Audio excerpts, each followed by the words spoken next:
Hello बच्चों, कैसा हो आप लोग भाई। तो मुझे उम्मीद है आप सब लोगों की पढ़ाई बहुत अच्छे से चली होगी। मेरा नाम है प्रभात। क्लास 12th केमिस्ट्री में आज से हम लोग एक नया चैप्टर पढ़ना स्टार्ट कर रहे हैं, अल्कोहल, फिनॉल एंड ईथर। अब ये ऑर्गेनिक केमिस्ट्री का बहुत ही इंपॉर्टेंट चैप्टर है। इस चैप्टर से आपको ऑर्गेनिक केमिस्ट्री के बहुत सारे ऐसे फंडे पता चलेंगे जो आगे बहुत सारे चैप्टर्स में इस्तेमाल होंगे। इसके ऊपर क्वेश्चंस भी इसी वजह से बहुत सारे आते हैं। तो बिना और कोई टाइम वेस्ट करें सीधे हम अपना आज का डिस्कशन स्टार्ट करते हैं। आज के लेक्चर में हम लोग बात करेंगे पहले तो अल्कोहल फिनॉल के थोड़े बहुत इंट्रोडक्शन के बारे में, इनके आईयूपीएसी नोमेनक्लेचर के बारे में। साथ ही साथ हम लोग जब भी कोई ऑर्गेनिक केमिस्ट्री का चैप्टर पढ़ेंगे ना, तो उसमें दरअसल में चार मेन चीजें हमें पढ़नी होती हैं। सबसे पहला, जो भी वो चैप्टर है उसका जो बेसिक इंट्रोडक्शन है वो, साथ ही साथ उस चैप्टर में जिस कंपाउंड के बारे में बात हो रही है उसके मेथड ऑफ प्रिपरेशन क्या है। तो आज के लेक्चर में हम लोग अल्कोहल के मेथड ऑफ प्रिपरेशन के बारे में भी बात करना शुरू कर देंगे और बहुत ही इंपॉर्टेंट मेथड पढ़ेंगे जिसके हाईएस्ट चांसेस हैं आपके एग्जाम में आने के। साथ ही साथ हम लोग बात करेंगे, मतलब जब हम ऑर्गेनिक केमिस्ट्री पढ़ते हैं तो इसके अलावा हम लोग बात करते हैं फिजिकल प्रॉपर्टीज ऑफ कंपाउंड के बारे में और केमिकल प्रॉपर्टीज के बारे में। हर ऑर्गेनिक केमिस्ट्री के चैप्टर में आप देखोगे यही चार चीजें हमें पढ़नी होती हैं और इसी से हमें ऑर्गेनिक केमिस्ट्री को अच्छे से अंडरस्टैंड करना होता है। तो फटाफट अपने डिस्कशन स्टार्ट करते हैं और सबसे पहले अल्कोहल का इंट्रोडक्शन लेते हैं। अब इंट्रोडक्शन में सबसे पहली चीज तो यही पूछी जाएगी कि यार अल्कोहल होते क्या है। अब देखो, बहुत सारे बच्चों को आइडिया होता है कि अल्कोहल क्या होते हैं, लेकिन फिर भी एक बार सबको प्रॉपरली समझने के लिए, सबको एक बार प्रॉपरली अंडरस्टैंडिंग डेवलप करने के लिए मैं एक बार आपको बता देता हूं कि अल्कोहल क्या होते हैं। नॉर्मली अगर हमारे पास कोई भी ऐसा कंपाउंड है जिसमें कार्बन के साथ सिर्फ हाइड्रोजन प्रेजेंट है, तो ऐसे कंपाउंड्स को हम लोग बोलते हैं हाइड्रोकार्बन। अब अगर इसमें कार्बन कार्बन के बीच में सिंगल बॉन्ड है तो एल्केन बोलोगे, डबल बॉन्ड होगा तो एल्कीन और ट्रिपल बॉन्ड होगा तो एल्काइन। तो अगर हमें नॉर्मली कोई भी हाइड्रोकार्बन दिया हुआ है, उस हाइड्रोकार्बन में से कार्बन से जुड़े किसी भी एक हाइड्रोजन को हटाकर अगर उसकी जगह पर OH ग्रुप लगा दिया जाए, तो जो कंपाउंड बनेंगे उन्हें हम अल्कोहल बोलेंगे। तो यहां पर अगर हम कंपाउंड बनाएं तो क्या बनेगा, इस कार्बन के साथ 3 हाइड्रोजन जुड़े हैं तो शॉर्ट फॉर्म में से लिखा जा सकता है CH3। इस कंपाउंड से एक हाइड्रोजन हम मान लो ये वाला हटाने वाले हैं, तो बचेंगे 2 हाइड्रोजन, तो ये हो जाएगा CH2। और क्योंकि हम हाइड्रोजन हटा रहे हैं और OH लगा रहे हैं, तो यहां पर इस कार्बन के चौथा बॉन्ड कंप्लीट करेगा OH। तो ये कंपाउंड जिसमें कार्बन के साथ OH आकर जुड़ गया, तो इसे हम लोग बोलते हैं अल्कोहल। अब ये एल्केन से भी बन सकता है, एल्कीन से भी बना सकते हो, एल्काइन से भी बना सकते हो आप। बल्कि साइक्लिक कंपाउंड्स अगर आपको दे रखे हैं, जैसे मान लो ये हमारे पास साइक्लोहेक्सेन है, साइक्लोहेक्सेन में मान लो यहां पर एक हाइड्रोजन है, इस हाइड्रोजन की जगह पर अगर आपने OH लगा दिया तो भी इसे अल्कोहल ही कंसिडर करा जाएगा। तो बेसिकली में अल्कोहल में हमें क्या ढूंढना है, OH अगर ग्रुप कार्बन से डायरेक्टली जुड़ा हुआ है किसी कंपाउंड में, तो इसे हम लोग बोलेंगे अल्कोहल। OH के अलावा कोई ग्रुप ना जुड़ा हो, जैसे अब पता लगे आपके दिमाग में पता लगे कभी घंटियां बज जाए कि दरअसल में भी आप आगे कार्बोक्सिलिक एसिडिक कंपाउंड पढ़ोगे। अब उसमें क्या होता है, C डबल बॉन्ड O के कार्बन के साथ OH जुड़ा होता है। अब बहुत सारे बच्चों को अगर ये बात चिपक गई दिमाग में कि OH अगर कार्बन जुड़ा है तो अल्कोहल बोलते हैं, तो कई महारथी जिन्होंने क्रिटिकल थिंकिंग बिल्कुल अभी तक डेवलप नहीं करी है, वो इसे अल्कोहल सोचने लगेंगे। अरे ये अल्कोहल नहीं है भाई, अल्कोहल के लिए OH उस कार्बन से जुड़ा होना चाहिए जिसके पास डबल बॉन्ड O या ऐसे और कोई बाकी फालतू ग्रुप ना हो। तो ये तो कार्बोक्सिलिक एसिड है, इसकी इज्जत अलग ही है और ऑर्गेनिक केमिस्ट्री के अंदर, ठीक है। तो ऐसा नहीं कि यहां पर OH कार्बन जुड़ा है तो आप इसे आंख मूंद कर भी अल्कोहल बोलने लगोगे, ठीक है। चलो अच्छा, लेकिन जैसे यहां पर OH कार्बन से जुड़े होने पर भी ये अल्कोहल नहीं है, बट यहां पर है, ठीक है। ऐसे ही एक और जगह पर आपको एक सिचुएशन देखने को मिलेगी जहां पर OH कार्बन से जुड़ा होगा बट उसे अल्कोहल नहीं कंसीडर करा जाएगा, बल्कि उसे एक नया कंपाउंड कंसीडर करेंगे, फिनॉल। तभी तो इस चैप्टर का नाम अल्कोहल फिनॉल इन ईथर है, सिर्फ अल्कोहल इन ईथर नहीं है। अब फिनॉल कैसे बनता है अगर उसके बारे में बात करें, तो हम सबको बेंजीन का फॉर्मूला पता है। बेंजीन का ये तो स्ट्रक्चर हो गया और फॉर्मूला हो गया C6H6। यहां पर बेंजीन के 6 कार्बन है और हर कार्बन के पास एक एक हाइड्रोजन होता है। अब अगर बेंजीन के किसी भी एक हाइड्रोजन को हटाकर आप इसकी जगह OH लगा दो, तो जो कंपाउंड बनेगा, इस कंपाउंड को हम लोग बोल देते हैं फिनॉल। अब क्योंकि फिनॉल की प्रॉपर्टीज काफी अलग होती हैं नॉर्मल अल्कोहल से, ऐसे अल्कोहल जो एल्केन, एल्कीन या एल्काइन से बनते हैं, या इस तरह के साइक्लिक एल्केन या एल्कीन से बनते हैं, ठीक है, इनसे बनने वाले अल्कोहल की प्रॉपर्टीज इस अल्कोहल की प्रॉपर्टी से काफी अलग होती है, या इस फिनॉल की प्रॉपर्टी से काफी अलग होती है। इसीलिए फिनॉल को अल्कोहल की फैमिली में कंसिडर नहीं करा जाता, इसे बिल्कुल एक सेपरेट क्लास ऑफ कंपाउंड में रखा जाता है जिसे बोला जाता है फिनॉल। याद रखना, phenol is not considered as an alcohol, ये बात याद रखना, बहुत इंपॉर्टेंट है, ठीक है। अच्छा, क्यों इंपॉर्टेंट है, लेट मी टेल यू। दरअसल में इसके ऊपर ना क्वेश्चन आ चुका है, ठीक है। बल्कि कई बार जब आप अपने क्या नाम है मॉड्यूल्स वगैरह प्रैक्टिस करोगे, पास्ट ईयर के पेपर लगाओगे, ठीक है, या फिर कोई रेफरेंस बुक वगैरह सॉल्व करोगे, तो वहां पर भी क्वेश्चन आपके सामने पॉपअप हो सकता है। और क्योंकि ऐसा क्वेश्चन है ना जो दरअसल में इंफॉर्मेशन बेस्ड है, अब अगर ये इंफॉर्मेशन आपके दिमाग में नहीं है तो लॉजिक से सॉल्व करोगे, और अगर तुम्हारा लॉजिक सही चल गया तो तुम्हें गलत आंसर मिलेगा। यहां पर भाई लॉजिक क्या है? लॉजिक ये है कि अगर OH ग्रुप किसी कंपाउंड में प्रेजेंट होता है तो अल्कोहल बोलते हो आप उसे, तो यहां तो OH है, तो OH होने के बावजूद भी ये अल्कोहल नहीं कंसीडर करा जाता, क्योंकि इसकी प्रॉपर्टीज अल्कोहल से काफी डिफरेंट है। कौन सी प्रॉपर्टीज अलग है? जैसे कि एग्जांपल में आप अभी चैप्टर में आगे पढ़ोगे, बट मैं अभी बता देता हूं। आप आगे चैप्टर में ये पढ़ोगे, फिनॉल बहुत ही ज्यादा एसिडिक नेचर का अल्कोहल, मतलब फिनॉल दरअसल में काफी ज्यादा एसिडिक नेचर का है, और बाकी जो ये नॉर्मल अल्कोहल है ना, ये इतने ज्यादा एसिडिक नेचर के नहीं होते जितना फिनॉल है। तो इसीलिए फिनॉल को अलग कैटेगरी में रखा गया है। और ऐसा नहीं कि सिर्फ ये एक प्रॉपर्टी, और भी बहुत सारी प्रॉपर्टीज है। रिएक्शन करने का तरीका फिनॉल्स का काफी डिफरेंट होता है as compare to these normal alcohols. तो ये सारे डिफरेंस पॉइंट क्रिएट कर रहे थे, इसलिए हमने समझ लिया कि यार फिनॉल को अलग क्लास में रखो और दरअसल में नॉर्मल अल्कोहल्स को अलग क्लास में रखो। ठीक, तो ये आइडिया हो गया। अब यहां तक अभी तक मैंने जो बात बताई है उसमें सबसे इंपॉर्टेंट बात जो टेक अवे है वो यही है, phenols are not considered as general alcohol, उनको अलग क्लास में रखे हमने। अब अगर हमें इन फिनॉल्स को और इन अल्कोहल्स को क्लासिफाई करना है तो कैसे क्लासिफाई कर सकते हैं उसके बारे में बात करेंगे। अब क्लासिफिकेशन करने के अलग अलग तरीके होते हैं मेरे बच्चे। जैसे एग्जांपल के तौर पर अगर एक क्लासरूम में 100 बच्चे बैठे हैं तो इन 100 बच्चों को अलग अलग तरीके से क्लासिफाई करा जा सकता है। जैसे उनको उनकी हाइट के हिसाब से क्लासिफाई करा जा सकता है, उन्हें उनके नाम के अल्फाबेटिकल ऑर्डर के हिसाब से क्लासिफाई करा जा सकता है, ठीक है, उनके मैथ में कितने मार्क्स आए, केमिस्ट्री में कितने मार्क्स आए, इसके बिहाफ पे क्लासिफाई करा जा सकता है। कि मान लो 50 नंबर का क्लासरूम में टेस्ट हुआ, जिन बच्चों के 40 से मार्क्स ज्यादा है उन्हें अलग तरह से क्लासिफाई कर दो, जिनके 20 से 40 के बीच में उन्हें अलग तरह से क्लासिफाई करो, यानी उनकी क्लास अलग बना दो या उनको सेक्शन अलग दे दो, और 20 से कम जिनके मार्क्स आए उनको अलग रख दो। तो देखो आप सेम क्लासरूम को ही अलग अलग तरीकों से क्लासिफाई करोगे तो अलग अलग बच्चे डिफरेंट डिफरेंट जगह पर आ सकते हैं। इसी तरह से अल्कोहल को भी अलग अलग तरीके से क्लासिफाई कर सकते हो, और सिर्फ अल्कोहल ही नहीं, अलग अलग क्लास ऑफ कंपाउंड्स को, अलग अलग टाइप ऑफ कंपाउंड्स को, देयर आर सेवरल वेज जिनसे आप उन्हें क्लासिफाई कर सकते हो।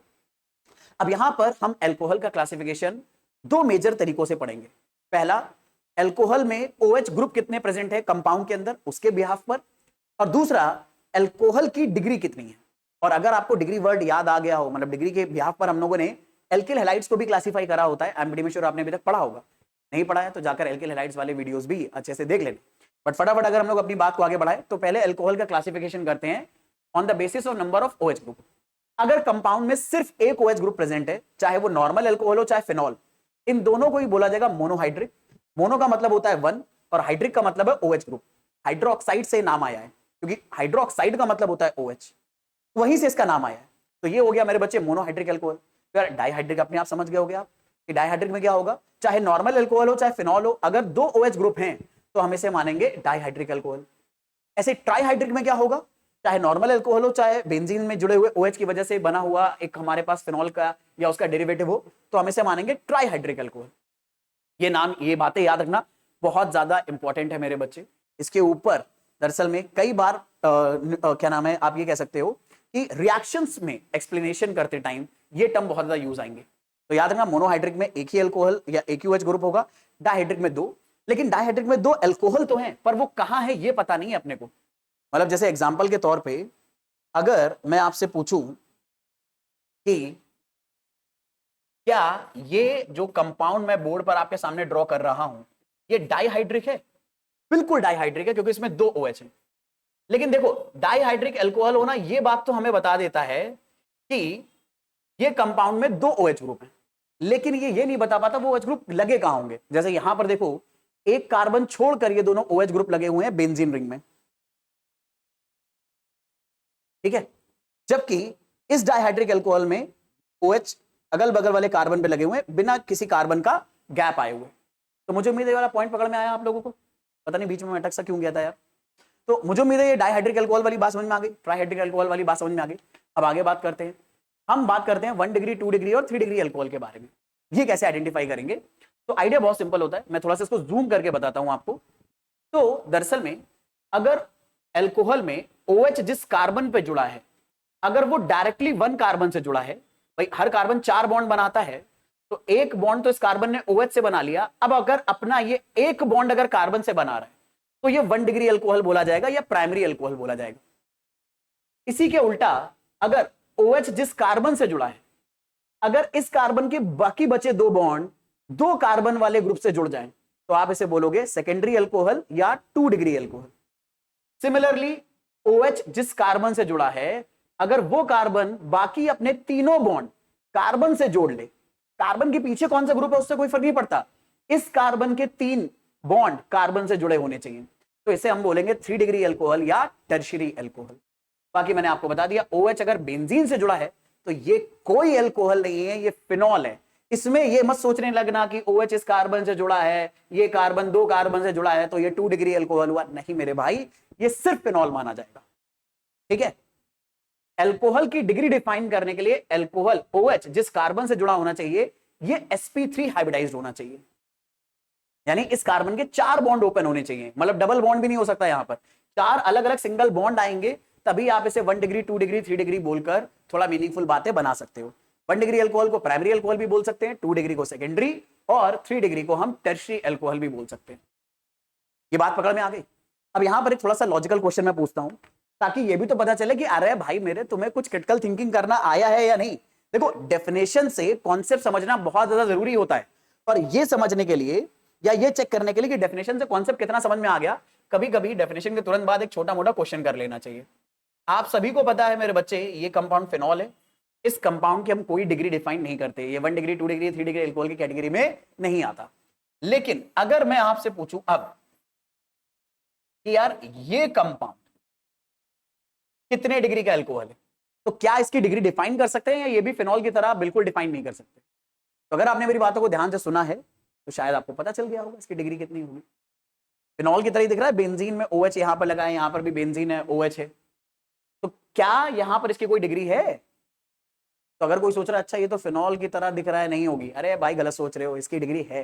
मैंने बोला ना, दरअसल में OH अगर sp3 हाइब्रिडाइज कार्बन से जुड़ा है, यानी ऐसे कार्बन से जिसके टोटल 4 बॉन्ड सिंगल है, भाई इस कार्बन के पास 2 हाइड्रोजन और एक OH और एक इस कार्बन से बॉन्ड बना, तो 4 अलग अलग बॉन्ड सिंगल बने, तो ये sp3 हाइब्रिडाइज्ड है, तो इस अल्कोहल की डिग्री आएगी। और इस अल्कोहल की डिग्री अगर निकालनी है तो OH जिस कार्बन से जुड़ा है उसका एक ही बॉन्ड कार्बन से पूरा हो रहा है, बाकी 2 बॉन्ड हाइड्रोजन से, तो इसे आप 1 डिग्री अल्कोहल बोल सकते हो। सिमिलरली अगर मैं यहां पर आगे आपको एक और एड ऑन बात करके पूछूं, और मुझे उम्मीद है अब आप लोग मुझे निराश नहीं करोगे, तो अगर यहां पर मैंने एक कार्बन लगा दिया, यहां पर एक और CH3 लगा दिया, यहां एक हाइड्रोजन लगा दिया, यहां OH लगा दिया, और यहां पर मैंने आपसे पूछा कि मेरे बच्चे यहां पर अल्कोहल कितने डिग्री का है, तो बता पाओगे? अब तो बता लोगे। OH जिस कार्बन से जुड़ा है, इस कार्बन के पास, मतलब ये कार्बन 4 सिंगल बॉन्ड से जुड़ा है, तो इस कार्बन का हाइब्रिडाइजेशन है sp3, तो इस अल्कोहल की डिग्री हम डिफाइन कर सकते हैं। और OH जिस कार्बन से जुड़ा है, क्योंकि वो अब यहां एक कार्बन से जुड़ा है और यहां एक कार्बन जुड़ा है, तो ये हो जाएगा 2 डिग्री अल्कोहल। तो मुझे उम्मीद है ये अल्कोहल की डिग्री आपको बड़े आराम से पहचानना आ गया, इसको समझने में कोई दिक्कत नहीं। तो अल्कोहल 1 डिग्री है, 2 डिग्री आप पहचान लोगे, कब फिनॉल है कब फिनॉल नहीं है ये भी आराम से पहचान लोगे। चलो अपनी फिलहाल कहानी को आप आगे बढ़ाते हैं। अगर हमें अल्कोहल की डिग्री समझ में आ गई तो अगली चीज जो हमें समझनी है वो है अल्कोहल का नॉमेनक्लेचर। अब देखो, अल्कोहल का IUPAC नॉमेनक्लेचर काफी आसान होता है, अगर आपने थोड़ा बहुत भी IUPAC नेमिंग पढ़ा हुआ है तो आप बड़े आराम से इसका नॉमेनक्लेचर कर लोगे। और मान लो अगर आपको IUPAC के रूल्स नहीं पता है या कंफ्यूज हुआ, तो बहुत ही सिंपल तरीके से हर एक डिटेल रूल को मैंने क्लास 11th के basic concept of organic chemistry के चैप्टर में पढ़ाया हुआ है। ठीक है, आप इसी चैनल पर प्लेलिस्ट अगर आप ढूंढोगे, प्लेलिस्ट में आपको क्लास 11 का सेक्शन अलग मिल जाएगा केमिस्ट्री का, उसमें जाकर आप आराम से पढ़ सकते हो उस वीडियो को। अगर आप मिस कर चुके हो, मुझे उम्मीद है नहीं करा होगा भाई, शायद ही ऐसा कोई क्लास 12 का स्टूडेंट होगा जिसे अल्कोहल का नॉमेनक्लेचर अभी भी ना आता हो, और नहीं आता है डरने की कोई जरूरत नहीं, अभी बताऊंगा मैं, हालांकि थोड़ा फास्ट पेस में बताऊंगा, बट मुझे गारंटी, मतलब मुझे लगता है कि आप पक्का कर लोगे। मतलब गारंटी तो नहीं दे सकता मैं, क्योंकि गारंटी तो यार तुम्हारी पढ़ाई के ऊपर डिपेंड करता है ना, तुम कितना अच्छे से पढ़ रहे हो। ठीक, चलो फटाफट बात करते हैं। तो हम लोग अल्कोहल की नेमिंग के बारे में बात करते हैं। अब यहां पर मैं आपको बताऊं, अल्कोहल की नेमिंग में दरअसल में IUPAC नेमिंग से ज्यादा इंपॉर्टेंट हो जाती है कॉमन नेमिंग, क्योंकि दरअसल में कई बार ना IUPAC नेम से बच्चे ये पकड़ लेते हैं कि अल्कोहल का स्ट्रक्चर कैसा होगा, पर कॉमन नेम से नहीं पकड़ पाते, और वहीं पर बच्चों को बहुत ज्यादा डिफिकल्टी होने लगती है। तो इसलिए हम कोशिश करेंगे कि कॉमन नेम अच्छे से अंडरस्टैंड करें अल्कोहल्स के। चलो फटाफट इसको भी थोड़ा जूम कर लेते हैं, अरे जूम हो जा भाई। चलो, तो सबसे पहला अल्कोहल CH3OH। तो अल्कोहल को जब भी हमें कॉमन नाम देना होता है तो हम इसमें जो एल्किल ग्रुप लगा है उसके नाम के आगे अल्कोहल लगा देते हैं। जैसे यहां पे मेथिल ग्रुप लगा है तो इसके नाम के आगे अल्कोहल लगा दो तो कॉमन नेम हो जाएगा मेथिल अल्कोहल। सिमिलरली अगर ये पूरा ग्रुप है तो आपको पता है ये प्रोपिल ग्रुप है और ये नॉर्मल प्रोपिल है। अगर 3 कार्बन स्ट्रेट चेन में लगे होते हैं तो इस ग्रुप को बोला जाता है नॉर्मल प्रोपिल ग्रुप। और नॉर्मल प्रोपिल के आगे अगर अल्कोहल OH लगा है तो आप इसे बोलोगे एन प्रोपिल अल्कोहल। एन का मतलब नॉर्मल प्रोपिल ग्रुप है इसलिए प्रोपिल। लेकिन कभी कभी ये 3 कार्बन स्ट्रेट चेन में लगे होने की बजाय ऐसे स्ट्रेट चेन में लगे होंगे और OH सबसे लास्ट वाले कार्बन पे लगे होने की बजाय बीच वाले कार्बन पे लगा होगा। तो जब इस तरह का स्ट्रक्चर आए कि 3 कार्बन स्ट्रेट चेन में तो है लेकिन OH बीच वाले कार्बन पर है तो इसे बुलाया जाता है आइसोप्रोपिल अल्कोहल। और मुझे उम्मीद है बहुत सारे बच्चों को याद होगा कि यार आइसोप्रोपिल ग्रुप कौन सा ग्रुप होता है। और कई लोगों को दिक्कत भी बहुत होती है आइसोप्रोपिल याद रखने में क्योंकि यार अलग अलग तरीके से बना सकते हो और कई बार बच्चों को हैबिट नहीं पड़ पाती कि यार आइसोप्रोपिल ग्रुप की हैबिट क्या है। तो यार ये तो देखो आपके ऑब्जर्वेशन पर है, जितना बेटर आपका ऑब्जर्वेशन उतने आसानी से समझ जाओगे आइसोप्रोपिल ग्रुप क्या होता है। जैसे इस ग्रुप को हम आइसोप्रोपिल ग्रुप मानते हैं। आइसोप्रोपिल ग्रुप की पहचान होती है इसमें CH, दरअसल में जो कार्बन होता है CH वाला कार्बन, इसका एक बॉन्ड खाली है। आप इससे अलग अलग एटम जोड़ सकते हो अदर देन हाइड्रोजन, अलग अलग एटम या अलग अलग ग्रुप जोड़ सकते हो अदर देन हाइड्रोजन। हाइड्रोजन जोड़ दिया तो ये प्रोपेन बन जाएगा। हाइड्रोजन के अलावा कोई चीज जोड़ सकते हो तब इसे आइसोप्रोपिल माना जाएगा। और आइसोप्रोपिल की पहचान होगी कि CH जिससे कोई अलग ग्रुप जुड़ा है इसी CH से लगातार 2 CH3 जुड़े होंगे। अब वो लगातार 2 CH3 ऐसे V शेप में जुड़े हो सकते हैं या फिर इस तरह से, अगर मैं यहां पर जूम करके दिखाऊं, इस तरह से स्ट्रेट लाइन में जुड़े होते हैं। अरे अभी भी तो वही हो रहा है ना कि CH वाले कार्बन पे जिस पे OH जुड़ा है उससे 2 लगातार CH3 जुड़े हैं। इस कार्बन से अगर 2 CH3 जुड़े हैं तो आप इसे आइसोप्रोपिल ही ग्रुप मानोगे। तो ये हो गया आइसोप्रोपिल अल्कोहल। बाकी IUPAC नेम अगर देना है तो 3 कार्बन की पैरेंट चेन नंबरिंग करोगे लेफ्ट से तो सेकंड कार्बन पे OH एक फंक्शनल ग्रुप है तो इसका फंक्शनल ग्रुप नाम होता है ऑल, तो इसका नाम हो जाएगा प्रोपेन। 3 कार्बन का रूट वर्ड प्रोप, हर कार्बन के बीच में सिंगल बॉन्ड था एन, सेकंड कार्बन पे OH ग्रुप लगा तो 2 पे आ गया ऑल। बाकी अब अगर 4 कार्बन है हमारे पास तो 4 कार्बन की स्ट्रेट चेन है, लास्ट वाले कार्बन पे OH लगा है तो इसे बोलते हैं नॉर्मल ब्यूटाइल ग्रुप। 4 कार्बन का रूट वर्ड होता है ब्यूट, ये एल्किल ग्रुप है तो इसलिए ब्यूटाइल अल्कोहल, ये कॉमन नाम है। IUPAC नेम के बारे में अगर बात करें तो IUPAC नेम हो जाएगा मेरे बच्चे 4 कार्बन का रूट वर्ड ब्यूट, पहले कार्बन पे OH लगा है तो ब्यूट, सारे कार्बन के बीच में सिंगल बॉन्ड एन, पहले कार्बन पे OH लगा है तो 1 और। लेकिन जिस तरह से 3 कार्बन के स्ट्रेट चेन के लास्ट कार्बन पे OH लगा सकते हो तो एन प्रोपिल है, 3 कार्बन के स्ट्रेट चेन के बीच वाले कार्बन पे OH लगा दो तो आइसोप्रोपिल है। ऐसा ही कुछ अजीब स्ट्रक्चर आपको ब्यूटेन में भी देखने को मिलता है। 4 कार्बन का स्ट्रेट चेन है और लास्ट वाले कार्बन पे OH लगाया तो एन ब्यूटिल, बट 4 कार्बन का स्ट्रेट चेन है और चेन के एंड से सेकंड कार्बन पे OH लगा दिया, चाहे यहां लगाओ चाहे यहां लगाओ दोनों चेन से एंड पर माने जाएंगे, एक ही जगह लगाना, लेकिन यहां पर लगा दिया तो ये कंपाउंड बन जाएगा 2 डिग्री अल्कोहल, मतलब ये हमारा बन जाएगा सेकेंडरी ब्यूटाइल अल्कोहल। और ये जो पूरा ग्रुप है इसे बोलते हैं सेकेंडरी ब्यूटाइल ग्रुप। इस ग्रुप को याद रखना मेरे बच्चे, सेकेंडरी ब्यूटाइल ग्रुप क्या है। देखो पहले तो याद कर लो आइसोप्रोपिल ग्रुप क्या है, फिर सेकेंडरी ब्यूटाइल के बारे में बात करते हैं। आइसोप्रोपिल ग्रुप की पहचान या तो आप CH के ऐसे याद रख लो, CH के जो हमारा कार्बन इस पे कोई ग्रुप जुड़ा होगा और इससे लगातार 2 CH3 जुड़े होंगे। अब ये अलग अलग तरीके से बना हो सकता है, ये ऐसे भी बना हो सकता है तब भी ये आइसोप्रोपिल माना जाएगा, ये ऐसे भी बना हो सकता है तब भी आइसोप्रोपिल माना जाएगा। पहचान आइसोप्रोपिल की क्या है कि CH के कार्बन से लगातार 2 CH3 जुड़े होंगे, ये आइसोप्रोपिल की पहचान है। सिमिलरली एक और हमारे पास एल्किल ग्रुप है जिसे बोलते हैं secondary butyl group. Secondary butyl group को समझो क्या होता है। सेकेंडरी ब्यूटाइल ग्रुप में दरअसल में ब्यूटेन के 4 कार्बन स्ट्रेट चेन में लगा दो और सेकंड कार्बन पे एक बॉन्ड खाली छोड़ दो तो ये सेकेंडरी ब्यूटाइल ग्रुप है। यार इसे बनाने को आप ऐसे भी बना सकते हो कि देखो अगर आप ध्यान से देखो तो इस CH के एक तरफ CH3 और एक तरफ CH2 है, तो आप अगर V शेप में बनाना चाहो तो ऐसे बना सकते हो, एक तरफ CH3 और एक तरफ CH2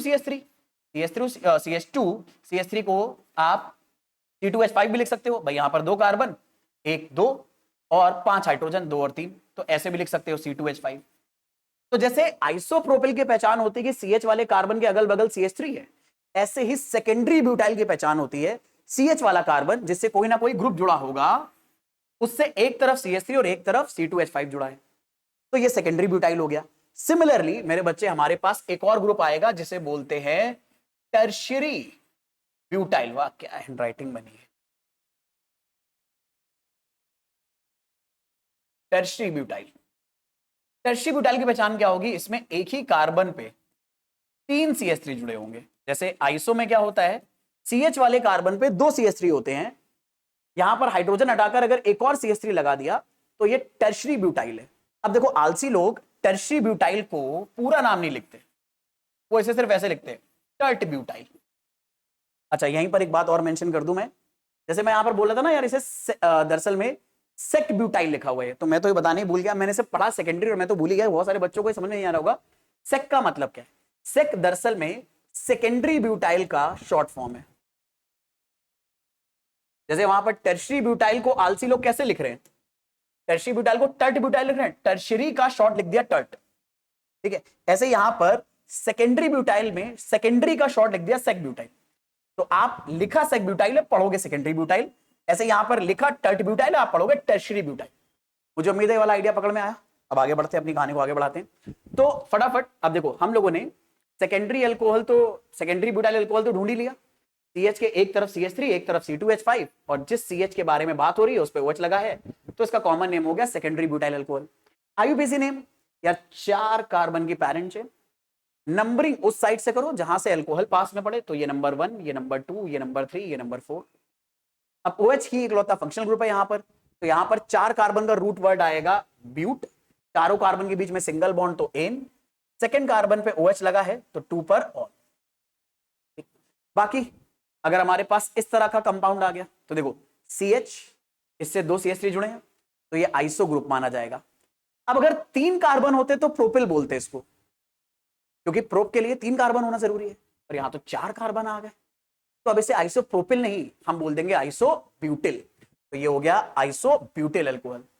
बाकी IUPAC नेम देना है तो यहां पर यार मैं IUPAC नेम आपको एक्चुअल में प्रॉपर तरीके से दिखाता हूं कैसे दोगे। तो यहां पर 3 कार्बन की आपने पैरेंट चेन ली, और नंबरिंग उस कार्बन से करोगे जहां से फंक्शनल ग्रुप पास में पड़े, तो यहां से करी नंबर 1, नंबर 2, नंबर 3। अब यहां पर पहली बार ऐसा हो रहा है कि पैरेंट चेन के अलावा भी हमारे पास एक ग्रुप है, और पैरेंट चेन के अलावा अगर कोई ग्रुप हमें पैरेंट चेन में फंक्शनल ग्रुप के अलावा अगर साइड में कोई ग्रुप हमें मिलता है तो इसे हम बोलते हैं वैसे साइड चेन, अगर इसमें कार्बन है तो। अब इस साइड चेन को सबसे पहले नाम दिया जाता है। अब इस साइड चेन का नाम क्या है, तो CH3 का नाम होता है मेथिल, और ये लगा कौन से कार्बन पर है, सेकंड कार्बन पर, तो सबसे पहले आप इसको नाम दोगे, अरे यार ये नाम लिखा होगा यहां पर 2 मेथिल। फिर 3 कार्बन है पैरेंट चेन में तो रूट वर्ड हो जाएगा प्रोप, तीनों कार्बन के बीच में सिंगल बॉन्ड तो उसके बाद आएगा एन, पहले ही कार्बन पे OH लगा है तो 1 पे ऑन। इस तरह से इस कंपाउंड को IUPAC नेम दोगे। बाकी अब कोशिश करो अपने आप से इस ग्रुप को पहचानने की बिना OH के। पहचान ले रहे हो, पहचान ले रहे हो ना, ये ग्रुप कौन सा हो जाएगा, टर्शियरी ब्यूटाइल। तो ये ग्रुप हो गया मेरे बच्चे टर्शियरी ब्यूटाइल। अब टर्शियरी ब्यूटाइल ग्रुप में अगर OH लगाए तो उसका नाम हो जाएगा टर्ट ब्यूटाइल अल्कोहल, और इसका IUPAC नेम अगर देना है तो इसमें भी ये 3 कार्बन की पैरेंट चेन, ये 3 कार्बन की पैरेंट चेन, दूसरे वाले कार्बन पे CH3 लगा है, दूसरे वाले कार्बन पे OH लगा है, तो IUPAC नेम हो जाएगा 2 मेथिल, क्योंकि दूसरे वाले कार्बन में मेथिल लगा है। 3 कार्बन का रूट वर्ड प्रोप, सबके बीच में सिंगल बॉन्ड एन, और 2 पर OH लगा है तो 2 ऑल, ये हो जाएगा इसका IUPAC नेम। बाकी इसके अलावा यार ये कंपाउंड का IUPAC नेम याद रखो भाई, बहुत ज्यादा इंपॉर्टेंट है। ये भाई साहब CH2OH, CH2OH डाइहाइड्रिक अल्कोहल है। अभी तक ऊपर जितने थे सारे मोनोहाइड्रिक थे, पहली बार डाइहाइड्रिक अल्कोहल मिला। अब इस डाइहाइड्रिक अल्कोहल को ढूंढो, इसमें क्या आ गया मेरे बच्चे, CH2 के पास OH, CH2 के पास OH, ऐसे है ये। इस कंपाउंड का कॉमन नेम याद रखो एथिलीन ग्लाइकॉल। और यहां से एक बात और याद रखो कि ये जो ग्रुप होता है ना, ये CH2 सिंगल बॉन्ड खाली है, यहां पर CH2, यहां पर भी सिंगल बॉन्ड खाली है, इस ग्रुप को बुलाया जाता है एथिलीन। मान लो अगर यहां पे OH लगा दिया तो एथिलीन ग्लाइकॉल नाम है इसका। लेकिन अगर अच्छा ये कॉमन नाम है तो इसके पीछे हिस्ट्री काफी डिफरेंट है। अगर यहां पे Cl लगा दिए दोनों जगह तो इसे बोलोगे एथिलीन डाइक्लोराइड, Br लगा दिए दोनों जगह एथिलीन डाइब्रोमाइड, ठीक है। या आप सिर्फ एथिलीन ब्रोमाइड के नाम से भी बुला लोगे तो भी समझ में आ जाएगा, एथिलीन ग्रुप है, ब्रोमाइड लगाना तो जाहिर सी बात है दोनों जगह पे Br लगाना है, थोड़ी सी अंडरस्टैंडिंग वाली बात है, डाइब्रोमाइड ज्यादा बेटर हो जाता है, ठीक है। फिर ऐसे यहां पर अगर 3 कार्बन है, ठीक है, थोड़ा सा जूम करके दिखाता हूं ताकि आपको आराम से दिखाई दे, ये 3 कार्बन है, तीनों पे OH लगा है, तो इसका कॉमन नेम है ग्लिसरॉल। ये नाम याद रखना क्योंकि कई बार वो ऐसे लिख देंगे ग्लिसरॉल की फला रिएक्शन करनी है आपको। अब अगर ग्लिसरॉल की फला रिएक्शन करनी है और तुम्हें यही नहीं पता कि ग्लिसरॉल क्या चीज है, तो रिएक्शन किस चीज की करोगे मेरे भाई? ये पता होना चाहिए कि ग्लिसरॉल क्या चीज है। ग्लिसरॉल क्या है? 3 हमारे पास कार्बन होंगे, तीनों कार्बन पे OH OH होंगे, बाकी इस कार्बन की बची हुई 4 बॉन्ड बनाने के लिए वैलेंसी हाइड्रोजन पूरी कर देगा।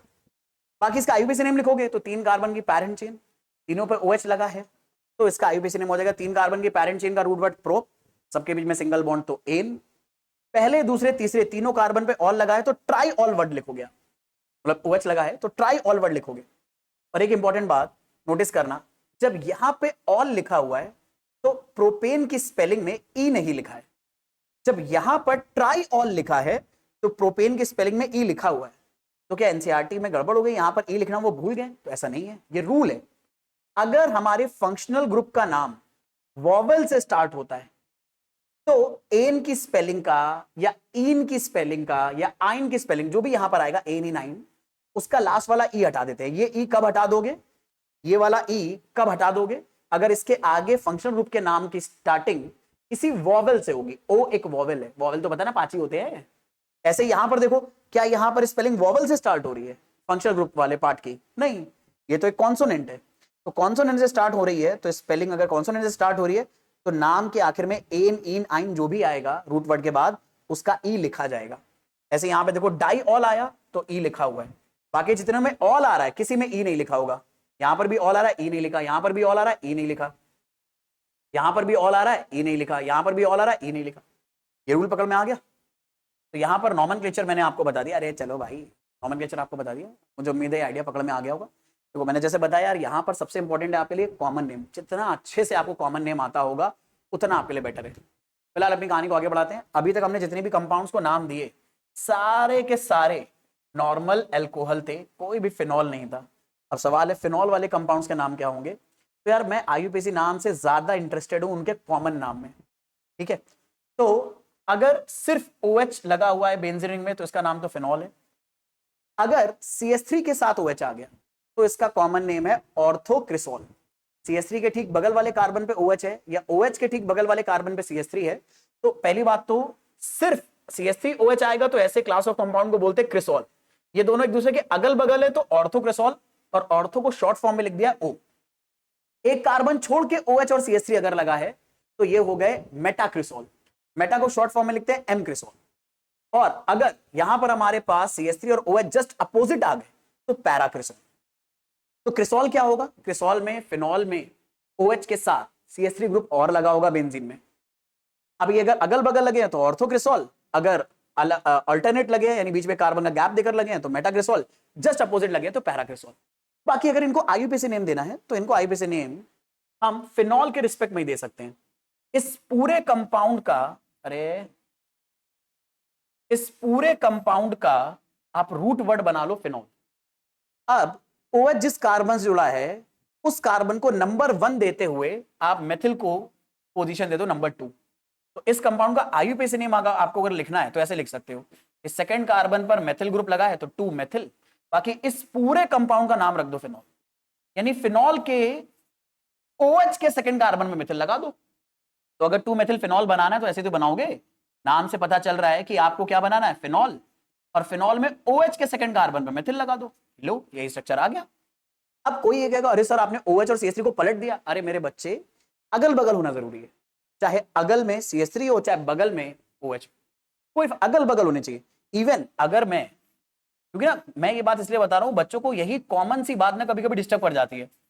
कई बार वो ये समझ नहीं पाते कि कई बार हमें कॉमन सेंस से काम चलाना है, बच्चे रूल ढूंढने लगते हैं।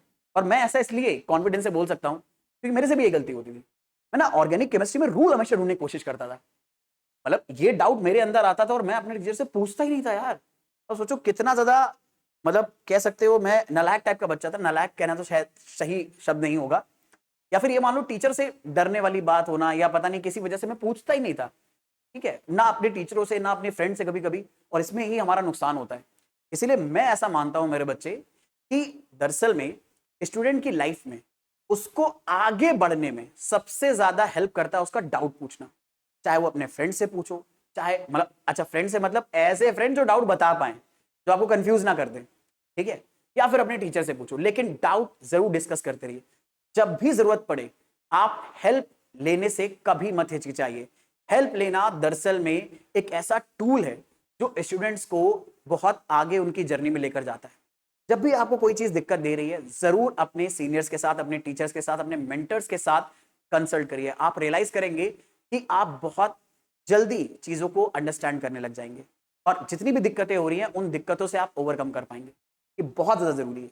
तो जब भी मौका मिले जरूर हेल्प लीजिए, जब भी जरूरत पड़े। ठीक है, यहां पर ये आइडिया पकड़ में आ गया। फिलहाल अपनी आगे कहानी को आगे बढ़ाते हैं। ये मेटाग्लिसरॉल है। मेटाग्लिसरॉल को आईयूपीएसी नेम देना है भाई यार, इस पूरे का नाम फिनॉल। OH जिस कार्बन जुड़ा इसे 1, इसे 2 और इसे 3, तो ये हो जाएगा 3 मेथिल फिनॉल। यहां पर नाम देना है तो 1 2 3 4 मेथिल फिनॉल। बड़े आराम से इन सबको आईयूपीएसी नेम भी दे दोगे आप। तो हमने फिनॉल वाले कुछ कंपाउंड्स के आईयूपीएसी नेम पकड़ लिए जिनमें CH3 ग्रुप लगा है। मैं फिर से बोलूंगा, इनमें सबसे इंपॉर्टेंट है इनके कॉमन नेम, क्योंकि वो रिएक्शन में कॉमन नेम से ही बोल देंगे, कह देंगे वो क्रिसॉल की ये रिएक्शन करनी है या मेटाक्रिसॉल की रिएक्शन करनी है, पैराक्रिसॉल की रिएक्शन करनी है, या वो पूछ लेंगे पैराक्रिसॉल फिनॉल से कैसे बनाओगे। अब यार जिस बच्चे को यही नहीं पता पैराक्रिसॉल क्या होता है, जिस बच्चे को यही नहीं पता फिनॉल क्या होता है, वो इससे ये बनाएगा क्या? कैसे सोच पाएगा वो बच्चा कि यार फिनॉल में OH होता है बेंजीन में और क्रिसॉल में OH होने के साथ साथ CH3 भी होता है, और अगर पैराक्रिसॉल है तो OH और CH3 जस्ट अपोजिट होंगे। अगर आपका दिमाग ये विजुलाइज ही नहीं कर पाया तो आगे प्रोसीड भी क्या करेगा? ऑर्गेनिक केमिस्ट्री बच्चों को इसीलिए डिफिकल्ट लगती है क्योंकि रिएक्शंस में कन्वर्जन क्या करना है, चेंजेस क्या करने हैं, हम अपने दिमाग में ऑब्जर्व ही नहीं कर पाते। और अगर ये ऑब्जर्व करना सीख गए तो ट्रस्ट मी आपको ऑर्गेनिक केमिस्ट्री आपके बाएं हाथ की छोटी उंगली के नाखून का खेल लगने लगेगी, बहुत ईजी हो जाएगी आपके लिए। तो फटाफट अपने डिस्कशन को आगे बढ़ाते हैं। ऐसे ही दरअसल में अगर हमारे पास लगातार 2 OH ग्रुप आ जाए तो आपको पता है ये दरअसल में डाइहाइड्रिक एल्कोहल है। अब अगर लगातार 2 OH ग्रुप जस्ट एक दूसरे के बगल में है तो ऐसे कंपाउंड का स्पेशल कॉमन नेम है कैटाकॉल। अगर 2 OH जस्ट एक कार्बन छोड़कर आ गए तो इसका कॉमन नेम है रिसोर्सिनॉल। और अगर 2 OH ग्रुप जस्ट एक दूसरे के अपोजिट आ गए तो उसका नाम है हाइड्रोक्विनोन, और ये हाइड्रोक्विनोन ऑक्सीडाइज होकर बना देता है बेंजोक्विनोन।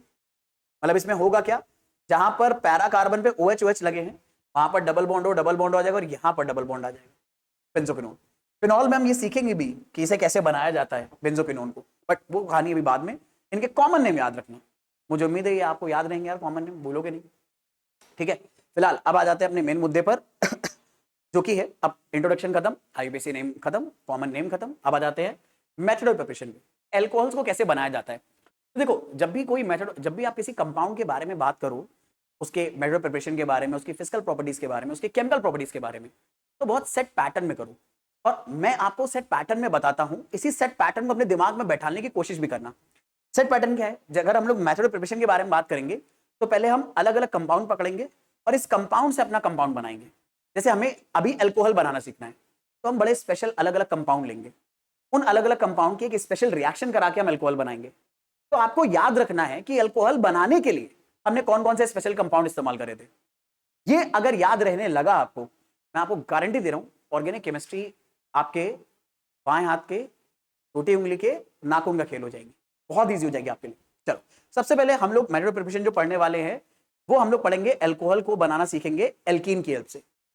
अब अल्कोहल को एल्कीन की हेल्प से अगर बनाना तो पहले तो ये तो पता होना चाहिए एल्कीन क्या है। तो मुझे उम्मीद है यार सबको पता है एल्कीन क्या होता है। एल्कीन दरअसल में ऐसे कंपाउंड होते हैं जिनमें कार्बन कार्बन के बीच में डबल बॉन्ड होता है। ये हो गए, ये एल्कीन है। ठीक है, अब एल्कीन से मुझे बनाना है अल्कोहल, तो अल्कोहल की पहचान क्या होती है, इसमें कार्बन के पास OH ग्रुप होगा। हमें यहां से यहां तक कन्वर्ट करना है। इसको कैसे करेंगे, तो दरअसल में एल्कीन से अल्कोहल बनाने का जो प्रोसेस है इसे बुलाया जाता है कैटलाइज्ड हाइड्रेशन। दरअसल में हाइड्रेशन वर्ड जब भी आपको ऑर्गेनिक केमिस्ट्री में सुनने को मिले तो इसका मतलब होता है आपको वाटर का एडिशन कराना है। हाइड्रेशन, पता नहीं यार ये कलर आपको दिख रहा होगा नहीं, थोड़ा सा मैं ब्राइट कलर लेता हूं। हाइड्रेशन का मतलब होता है एडिशन ऑफ वाटर, यानी इन शॉर्ट हम वाटर को अल्कोहल में ऐड कराने वाले हैं। सॉरी, अल्कोहल में मैंने बोल दिया, वाटर को हम लोग एल्कीन में ऐड कराने वाले हैं। कैटलाइज इसलिए बोला जा रहा है क्योंकि कैटलिस्ट की प्रेजेंस में रिएक्शन कराई जाती है, और एसिड कैटलाइज का मतलब है जो कैटलिस्ट है वो एसिड है दरअसल में, ठीक है। अब इसमें होगा क्या, बड़ा सिंपल सा प्रोसीजर है, मैं आपको बता देता हूं। यहां पर जैसे मान लो ये हमारे पास एल्कीन है, एल्कीन में हम वाटर ऐड करें तो वाटर में आपको पता है H प्लस होता है और OH माइनस। तो आपको बस इतना करना है कि ये H प्लस और OH माइनस, ये जो डबल बॉन्ड वाले कार्बन हैं, इनमें से एक कार्बन को H दे दो और एक कार्बन को OH। मान लो आपने इस कार्बन को H दिया और इस कार्बन को OH दिया, तो यार ये दोनों कार्बन अगर नए बॉन्ड बना रहे तो पुराना कोई बॉन्ड तोड़ना पड़ेगा। तो भाई सिग्मा और पाई बॉन्ड में से पाई बॉन्ड कमजोर होता है तो पाई बॉन्ड टूट जाएगा। याद रखना किसी भी केमिकल रिएक्शन में हमेशा कोई पुराना बॉन्ड टूटेगा और कोई नया बॉन्ड बनेगा। तो यहां पर जो पुराना बॉन्ड टूट रहा है वो कार्बन कार्बन का पाई बॉन्ड है, और जो नए बॉन्ड बन रहे हैं वो कार्बन और हाइड्रोजन का बॉन्ड है, कार्बन और OH का बॉन्ड है। तो जब भी आप हाइड्रेशन करोगे तो वाटर एल्कीन में अपना H प्लस और OH जोड़ देगा, लेकिन क्योंकि वाटर खुद ज्यादा H प्लस और OH माइनस नहीं बना पाता, आपको पता ना वाटर एक वीक इलेक्ट्रोलाइट है, वाटर खुद बहुत ज्यादा H प्लस और OH माइनस आयन में ब्रेकडाउन नहीं होता, तो इससे इस वाटर से ज्यादा H प्लस और OH माइनस निकालने के लिए हम इसके अंदर डाल देते हैं थोड़ा सा एसिड। क्योंकि आपको पता ना एसिड डालते ही वाटर एक बहुत अच्छा इलेक्ट्रोलाइट बन जाता है, वो और ज्यादा अपने अंदर से H प्लस और OH माइनस आयन रिलीज करेगा। वही काम हम यहां पर करने वाले हैं। तो मुझे उम्मीद है ये आइडिया पकड़ में आया मेरे बच्चे। बस यानी इसका मतलब है अगर हमें हाइड्रेशन करना है एल्कीन का तो उसमें होगा क्या, वाटर लेंगे in presence of acid catalyst, water अपना H plus OH minus release करेगा, और डबल बॉन्ड वाले कार्बन में, डबल बॉन्ड जिन कार्बन के बीच में उसका पाई बॉन्ड तोड़ोगे, सिर्फ डबल बॉन्ड वाले कार्बन का पाई बॉन्ड तोड़ोगे, और उस पाई बॉन्ड को तोड़ने के बाद दोनों कार्बन पर एक को H दे दोगे और एक को OH, ये प्रोडक्ट बन जाएगा। जैसे एग्जांपल के तौर पे यहां पर एक रिएक्शन दे रखी है, पहले इस एग्जांपल को पकड़ते हैं और आगे और भी एग्जांपल पकड़ेंगे फिर, ठीक है। देखो ये एक आपको एल्कीन दे रखी है, इन दोनों कार्बन के बीच में डबल बॉन्ड है, ठीक है। आप वाटर से रिएक्शन कर रहे हो इन प्रेजेंस ऑफ एसिड। अब जो कम आलसी लोग होते हैं वो पूरा का पूरा H2SO4 लिखते हैं, जो बहुत आलसी लोग होते हैं वो H3O+ लिखते हैं, जो थोड़े से कम आलसी लोग होते हैं वो, हमने वाटर में एसिड डाला है इस बात को बताने के लिए H2O/H+ लिख देते हैं। तो चाहे आपके सामने ये लिखकर इंफॉर्मेशन दे रखी हो, चाहे ये, तीनों का मतलब है एसिड की प्रेजेंस में वाटर की प्रेजेंस में एसिड है। एसिड कैटलिस्ट की तरह काम करेगा और वाटर रिएक्शन करेगा। रिएक्शन में क्या करना है, बहुत ही सिंपल सा काम, मेन रिएक्शन करनी वाटर को है, तो वाटर अपना H प्लस OH माइनस निकालेगा, डबल बॉन्ड में से एक कार्बन को H दे दो और एक कार्बन को OH। अब तुम H किसको दोगे, जिसके पास ज्यादा हाइड्रोजन है उसी को H दे दो। हीट लगी है ना यहाँ पर ये चाहते हैं हाइड्रोजन आ जाए इनके पास, पहले से ज्यादा है, तो 2 से भले 3, तो इसीलिए आप हाइड्रोजन डबल बॉन्ड वाले उस कार्बन को देना जिसके पास ज्यादा हाइड्रोजन है, तो आपने इस कार्बन को हाइड्रोजन दे दिया, और जिसके पास कम हाइड्रोजन है इसे दे देना OH, इसके पास कम हाइड्रोजन है, एक ही हाइड्रोजन है, तो इसे आप दे दो OH, तो इस कार्बन को दिया OH, इस कार्बन को दे दिया आपने हाइड्रोजन। इस तरह से अल्कोहल की रिएक्शन अगर आप वाटर से कराओगे इन प्रेजेंस ऑफ एसिड, तो एसिड कैटलाइज हाइड्रेशन से एल्कीन कन्वर्ट हो जाएगा अल्कोहल में, सिंपल सी बात। और ये जो रूल मैंने आपको बताया है ना, जिसमें आप वाटर का जो H प्लस और OH माइनस है, जो वाटर का H और OH है, ठीक है, तो H आप डबल बॉन्ड के उस कार्बन को दोगे जिसके पास पहले से ही ज्यादा हाइड्रोजन है। इस रूल का एक स्पेशल नाम है, इसे बुलाया जाता है मेरे बच्चे मार्कोनिकॉफ रूल। और मुझे उम्मीद है अगर आप थोड़ा बहुत भी क्लास 11 पढ़ के आए हो, मतलब जाहिर सी बात है बहुत सारे बच्चों ने क्लास 11 धक्का मार मार के पास करा होगा बड़ी दिक्कत से, लेकिन फिर भी ये रूल तो आपको जरूर याद रहा होगा, मतलब नाम तो याद रहा होगा, रूल की मैं गारंटी नहीं ले सकता क्योंकि नाम इतना अजीबोगरीब है कि नाम याद रह जाता है, रूल का पता नहीं रहता। तो मार्कोनिकॉफ रूल के बारे में अगर बात करें तो मार्कोनिकॉफ रूल क्या बोलता है, मैं आपको फटाफट रिकॉल करा देता हूं। मार्कोनिकॉफ रूल ये बोलता है कि अगर हमारे पास कोई एसिमेट्रिकल एल्कीन है, एसिमेट्रिकल एल्कीन का मतलब एक ऐसी एल्कीन जिसमें डबल बॉन्ड वाले कार्बन पे जो नंबर ऑफ हाइड्रोजन है वो अलग अलग है। जैसे एग्जांपल के तौर पे इस डबल बॉन्ड वाले कार्बन पे 2 हाइड्रोजन है और इस डबल बॉन्ड वाले कार्बन पे बस 1 हाइड्रोजन है। ये हाइड्रोजन इस कार्बन के पास नहीं है, इस कार्बन के पास है, तो ये 3 हाइड्रोजन इसमें मत काउंट करने लगना, आपको डबल बॉन्ड से कार्बन जो जुड़ा है उसके हाइड्रोजन देखने। तो मार्कोनिकॉफ रूल बोलता है अगर एसिमेट्रिकल एल्कीन है और उसमें तुम कोई पॉजिटिव और नेगेटिव चीज जोड़कर रिएक्शन करा रहे हो, मतलब एक एडिशन रिएक्शन करा रहे हो, तो हमेशा एडिशन रिएक्शन में जो नेगेटिव चीज होगी वो डबल बॉन्ड के उस कार्बन को दोगे जिसके पास कम हाइड्रोजन है। और जो पॉजिटिव चीज होगी वो डबल बॉन्ड के उस कार्बन को दोगे जिसके पास ज्यादा हाइड्रोजन है। इसी बात को मैंने थोड़ा फनी लैंग्वेज में ये बोल दिया था कि 2 से भले 3, मतलब जो हाइड्रोजन है वो इसी को दे दो। क्योंकि देखो ये जो ऐसे फनी निमोनिक होते हैं ना, ये चीजें याद रखने में बड़ी हेल्प करते हैं। ये बात तो पक्की है।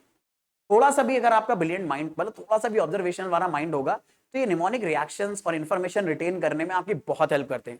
और जितना वाहियात निमोनिक, उतनी ही ज्यादा टाइम तक याद रहेगा। कहते नहीं आदमी गंदी चीजों की तरफ या गलत चीजों की तरफ जल्दी अट्रैक्ट होता है, तो जितना अजीबोगरीब तुम निमोनिक बनाओगे लंबे टाइम तक उतना वो याद रहेगा। ठीक है, चलो तो ये H+ मेरे बच्चे इस कार्बन पे लग जाएगा, आपको पता है। लेकिन डबल बॉन्ड में से पाई बॉन्ड को तोड़ देना है, तो आपने पाई बॉन्ड तोड़ दिया, यहां सिंगल बॉन्ड बचा। बस इसी कार्बन को आप दे दो हाइड्रोजन और इस कार्बन को दे दो OH। लेकिन ये कहानी मेरे बच्चे तब की है जब आपको इस रिएक्शन को करा के मेजर प्रोडक्ट बनाना है। दरअसल में ये जो प्रोडक्ट बनेगा ना, ये मेजर प्रोडक्ट बनेगा। मेजर प्रोडक्ट का मतलब क्या है? दरअसल में कुछ H+ मार्कोनिकॉफ भाई की बात नहीं मानेंगे। जैसे होता ना घर का एक नालायक बच्चा, कि वो घर वाले कितना भी उसको समझा ले, बेटा पढ़ ले, बेटा पढ़ ले, आगे यही सब काम आएगा, ठीक है, लेकिन फिर भी वो नहीं पढ़ता। तो ऐसा अगर कोई नालायक बच्चा होता है जो बात नहीं मानता है, तो ऐसा ही कुछ H+ जरूर होते हैं जो मार्कोनिकॉफ रूल की बात नहीं मानते। मार्कोनिकॉफ रूल क्या बोलता है? एसिमेट्रिकल एल्कीन में अगर हम चीजें ऐड कर रहे हैं तो हमेशा नेगेटिव पार्ट उस कार्बन को दोगे जिसके पास कम हाइड्रोजन है, पॉजिटिव पार्ट उस कार्बन को दोगे जिसके पास ज्यादा हाइड्रोजन है। कुछ फिर भी ऐसे नालायक बच्चे होते हैं जो उल्टी बात करते हैं। वो क्या करेंगे? OH को उस कार्बन पे जोड़ लेंगे जिसके पास ज्यादा हाइड्रोजन है, और H को उस कार्बन पे जोड़ देंगे जिसके पास कम हाइड्रोजन है। लेकिन जैसा आप सभी को पता है यार, ऐसे नालायकों की संख्या बहुत कम है ना, तभी तो देश तरक्की कर रहा है। अगर नालायक अपने पास ज्यादा आ जाएंगे तो इतना इंडिया जो हम इतना सुनते हैं वो कहां तरक्की करता है, वो सुनाई देगा भाई। तो ये अल्कोहल बन जाएगा, और ये अल्कोहल मेरे बच्चे है आपका बनेगा कम, क्योंकि ऐसे लोग बड़े कम, ऐसे नालायक लोग कम है, तो ये बनेगा कम, तो ये हमारा हो जाएगा माइनर प्रोडक्ट। ये बात याद रखनी। बाकी ये कहानी आपको समझ में आ गई कि आपको मार्कोनिकॉफ रूल से एसिमेट्रिकल एल्कीन में क्या नाम है, वाटर ऐड करना है एसिड के प्रेजेंस में। और कहानी बड़ी सिंपल है, ठीक है। अच्छा, क्या हो अगर एसिमेट्रिकल एल्कीन ना हो? मतलब क्या हो जाए अगर दोनों कार्बन के पास सेम हाइड्रोजन आ जाए तो? अरे तो फिर भाई बिल्कुल सेम है ना। अब सेम चीजें हैं तो इनमें कहीं पर भी OH और कहीं पर भी H ऐड कर दो। अच्छा, कभी आपको ये नहीं लिख के दिया जाएगा मेरे बच्चे, हमेशा ये लिख के दिया जाएगा, या तो ये लिखा होगा H3O+ और एल्कीन, या तो लिखा होगा H2O in presence of H2SO4, या लिखा होगा H2O in presence of H+। इन तीनों में से कोई भी इंफॉर्मेशन लिखी हो, इसका मतलब होगा एल्कीन में वाटर ऐड करना है, H+OH-। अब यार इन दोनों कार्बन के पास सेम हाइड्रोजन है ना, तो बिल्कुल सेम कंपाउंड है, तो अब इसको किसी को भी हाइड्रोजन दे दो और किसी को भी OH दे दो, उससे कोई फर्क नहीं पड़ेगा, प्रोडक्ट सेम ही रहेगा।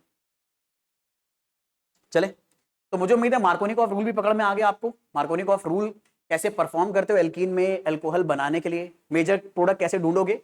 मार्कोनिकॉफ रूल से जो प्रोडक्ट बनेगा वो मेजर, जो मार्कोनिकॉफ रूल को फॉलो नहीं करेगा वो माइनर। क्या होता है मार्कोनिकॉफ रूल? अगर एल्कीन में वाटर ऐड कर रहे हो तो वाटर का H+ उस कार्बन को दोगे जिसके पास ज्यादा हाइड्रोजन है। एक हाइड्रोजन तो एक से बदले 2 हाइड्रोजन, 2 हाइड्रोजन तो 2 से बदले 3 हाइड्रोजन, एक भी नहीं तो कम से कम एक बढ़िया। और OH जो कि नेगेटिव पार्ट है वो उस कार्बन को दोगे जिसके पास कम हाइड्रोजन है। लेकिन ये सारी रिएक्शन डबल बॉन्ड वाले कार्बन पे होगी, कहीं और मत कराने लगना, ठीक है। चलो थोड़ा बहुत प्रैक्टिस कर लेते हैं ताकि हमें समझ में आ जाए कि मैंने आपको जितनी बातें बताई हैं वो पकड़ में आई हैं आपको, ठीक है। अब देखो ये रिएक्शन एक्चुअल में होती कहां है? बस डबल बॉन्ड वाले कार्बन पे। हमें बस कंपाउंड में डबल बॉन्ड ही ढूंढना है, चाहे कंपाउंड कितना भी लंबा चौड़ा अजीबोगरीब दिया हो, कोई फर्क नहीं पड़ता, ठीक है। तो यहां पर अगर मैं प्रैक्टिस आपको कराऊं और मैं आपसे कह दूं कि यार ये कंपाउंड है, इस कंपाउंड की रिएक्शन हम करा रहे हैं वाटर से इन प्रेजेंस ऑफ एसिड, बताओ प्रोडक्ट क्या बनेगा, और आपको बस मेजर प्रोडक्ट बताना है।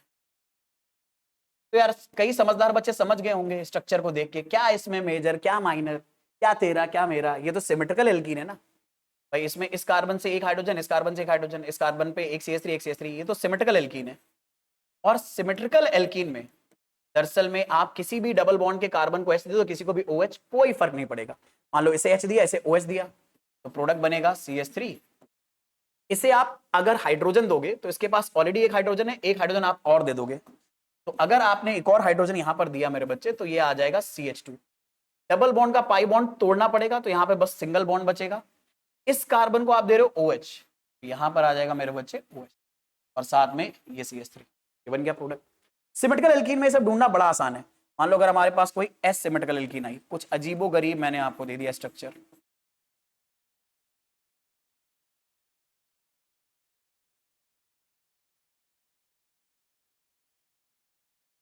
ये मैंने कहा इसमें मेरे भाई आप दरअसल में वाटर की रिएक्शन कराओ in presence of H plus, क्या बनेगा? तो भाई अब ये तो एसिमेट्रिकल एल्कीन है तो आपको H plus OH minus add करना है, तो 2 से भले 3, तो आप हाइड्रोजन किसको दे दो? इस कार्बन को, और OH किसको दे दो? इस कार्बन को, तो प्रोडक्ट क्या बनेगा? CH3 CH2। भाई यहां तो रिएक्शन हुई नहीं, यहां रिएक्शन नहीं हुई तो ये चीज एज इट इज लिखी रहेगी, रिएक्शन तो यहां पर हो रही है ना इस कार्बन पर OH आ रहा है तो इस कार्बन पे OH लगा दो, इधर सिंगल बॉन्ड से CH3 जुड़ा है, ये CH3 जुड़ा रहने दो, डबल बॉन्ड की जगह पर सिंगल बॉन्ड आएगा, ये याद रखना जरूरी, कार्बन और यहां पर 3 हाइड्रोजन, ये प्रोडक्ट बन गया। ठीक, तो मुझे उम्मीद है आप लोगों को ये बात पकड़ में आ गई, कोई दिक्कत नहीं है, कोई परेशानी नहीं है। सिमिलरली एक और एग्जाम्पल प्रैक्टिस कर लेते हैं, कुछ रिंग वाले क्वेश्चन भी कर लेते हैं। मान लो जैसे एक रिंग में यहाँ पे डबल बॉन्ड दे दिया और मैंने आपसे कहा वाटर की रिएक्शन करो in presence of H plus, तो मैं आपको एक बात बताऊं, जैसे ही आपको डबल बॉन्ड वाटर और एसिड दिखाई दे, आप समझ जाना वाटर ऐड होगा डबल बॉन्ड की जगह पर। लेकिन बस हम ये देख लेंगे सिमेट्रिकल एल्कीन है या सिमेट्रिकल। कर देखो, इस कार्बन के 1 2 3 बॉन्ड पूरे थे, चौथा मैंने हाइड्रोजन से कर दिया। इस कार्बन के 1 2 3 बॉन्ड पूरे थे, चौथा बॉन्ड हाइड्रोजन से पूरा कर दिया। अब बच्चे कई बार ये नहीं समझ पाते यार ये चौथा बॉन्ड कहां है, बिना ये हाइड्रोजन बनाए आपको पता नहीं चलेगा कि किसके पास हाइड्रोजन ज्यादा है किसके पास कम। अब ये तो सेम हाइड्रोजन है, और अगर सेम हाइड्रोजन है तो वाटर का जो H प्लस OH माइनस आने वाला है वो आप किसी भी कार्बन पे जोड़ सकते हो। तो मेरे बच्चे मान लो आपने इस कार्बन को एक हाइड्रोजन दे दिया और इस कार्बन को एक OH दे दिया, कोई दिक्कत नहीं, ये बन गया हमारा कंपाउंड। ठीक है, ये हमारा साइक्लोहेक्सेनॉल कंपाउंड बोला जाएगा। पर अगर यहीं पर मैं दोनों कार्बन्स जिनके बीच में डबल बॉन्ड था उसमें एक पर CH3 लगा दूं और एक पे हाइड्रोजन, अच्छा वो कभी ऐसे बना के नहीं देंगे, वो ऐसे बना के देंगे आपको कंफ्यूज करने के लिए, ये ऐसे डंडी लगा देंगे। अब कई बच्चे जो बॉन्ड एंड स्ट्रक्चर में कंफर्टेबल नहीं है वो डंडी समझ नहीं पाते क्या है, और अगर आप समझ नहीं पाते तो मैं आपको एडवाइस करूंगा जैसे ही आपको कोई ऐसे स्ट्रक्चर में बॉन्ड एंड स्ट्रक्चर में डंडी वगैरह बाहर की तरफ बना के दिखाई जाए आप उसे CH3 लिख लो, ताकि आपको आराम से पता चल जाए यार यहाँ CH3 है। तो इस कार्बन के ध्यान से देखो 4 बॉन्ड पूरे हो गए, 1 2 3 4, लेकिन इस कार्बन के 1 2 3 ही बॉन्ड पूरे हुए। तो भले चाहे यहाँ हाइड्रोजन बना के नहीं दिया पर अपनी सहूलियत के लिए हाइड्रोजन बना लो, चारों बॉन्ड जब आपको दिखेंगे तो आप आराम से रिएक्शन करा पाओगे। मान लो यहाँ पर वाटर और एसिड की रिएक्शन मैंने कराई और मैंने कहा मेजर प्रोडक्ट बनाओ, सिर्फ मेजर प्रोडक्ट बनाना है, माइनर से मुझे कोई लेना देना नहीं है। क्वेश्चन में अगर पूछा जाए तो मेजर प्रोडक्ट बताना ही है, बट अगर नहीं पूछा जाए सिर्फ रिएक्शन करनी हो तो भी 99% केस में मेजर प्रोडक्ट ही बताना होता है, अनलेस क्वेश्चन में उन्होंने खुद माइनर प्रोडक्ट ही पूछा हो तब बताना, अदरवाइज मेजर प्रोडक्ट ही आपको आंसर देना होता है। तो मेरे बच्चे यहाँ पर रिएक्शन अगर हम करेंगे तो क्या होगा, रिएक्शन में बात करें अगर तो H2O H प्लस, आपको पता है ये क्या प्रोड्यूस करने वाला है, H प्लस और OH माइनस। H प्लस उस कार्बन को मिलेगा डबल बॉन्ड्स पे जिसके पास पहले से हाइड्रोजन है, 1 से भले 2, और OH मिल जाएगा इस कार्बन को, तो बस ये आपको प्रोडक्ट बना देना है।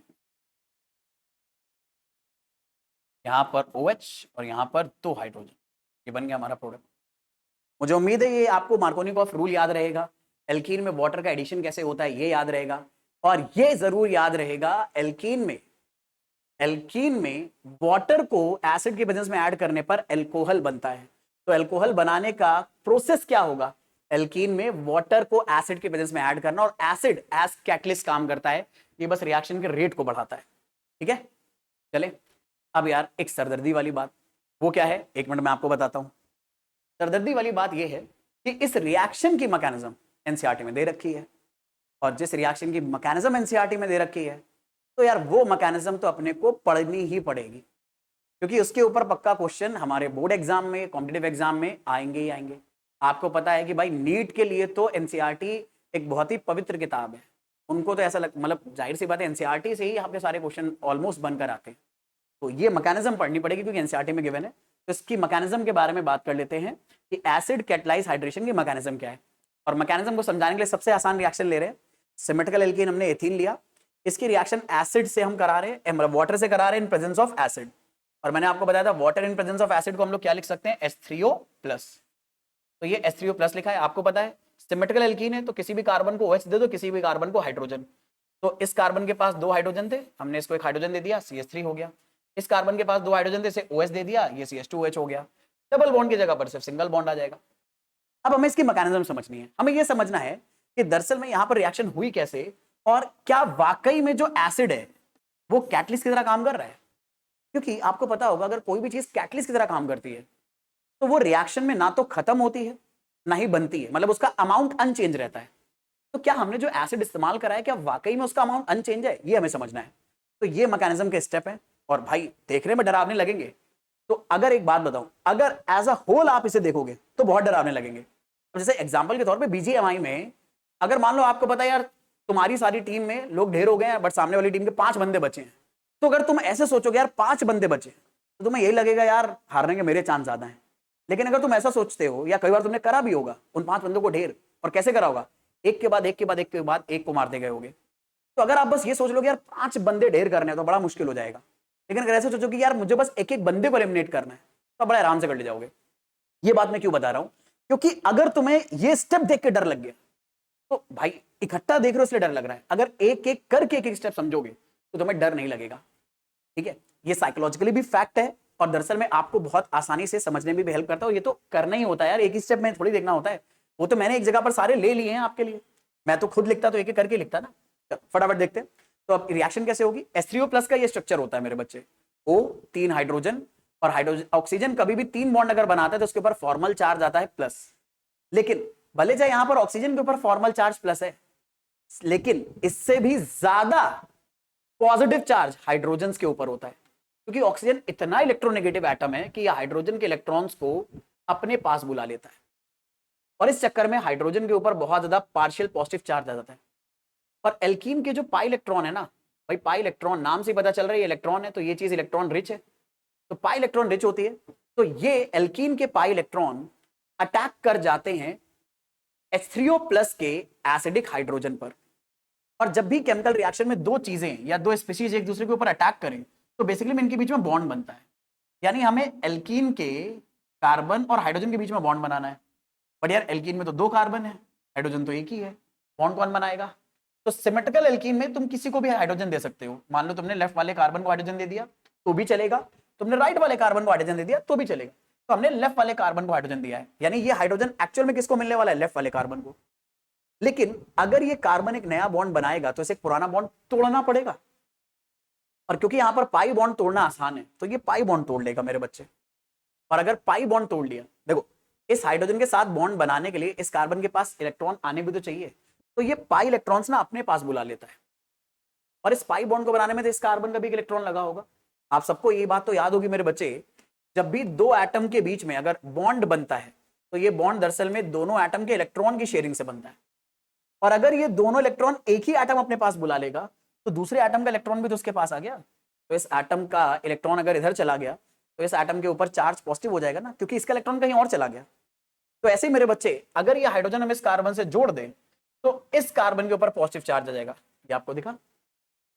और अब इसके चक्कर में एक आ जाएगी दिक्कत बहुत बड़ी। अगर इस कार्बन के ऊपर पॉजिटिव चार्ज आ गया तो ये अनस्टेबल हो गया, अब अपने आप को स्टेबलाइज करना चाहता है। अच्छा, बाकी ये हाइड्रोजन अगर यहां से चला गया तो ये कंपाउंड क्या बन गया, H2O, तो वाटर के फॉर्म में ये अलग हो गया, वाटर के स्टेबल कंपाउंड है।